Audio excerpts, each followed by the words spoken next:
आज मैं आपको पैसा जमा करने का तावीज बताता हूं। हम सब का एक ही प्रॉब्लम है, पैसा कमाता हूं मगर जेब में रुकता ही नहीं।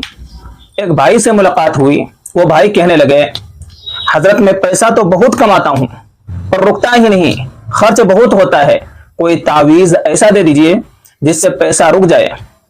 मैंने कहा अगर ऐसा कोई मेरे पास तावीज होता तो सबसे पहले मैं अपने जेब में रखकर अपना पैसा बचाता। तो खैर, अब वो तावीज सुन लीजिए जो मैं आपको बताने जा रहा हूं। भाई, हम पैसा कमाते ही है खर्च करने के लिए, किसी के जेब में ना पैसा रुका है ना रुकेगा।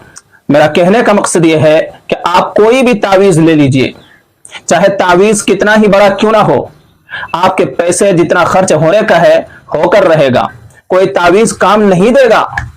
आप बस इतना करें, 5 वक्त की नमाज पाबंदी से पढ़कर अल्लाह से दुआ करें, अल्लाह मेरे कमाई में बरकत दे दीजिए। तावीज वगैरह के चक्कर में ना पड़े बल्कि नमाज की पाबंदी करें।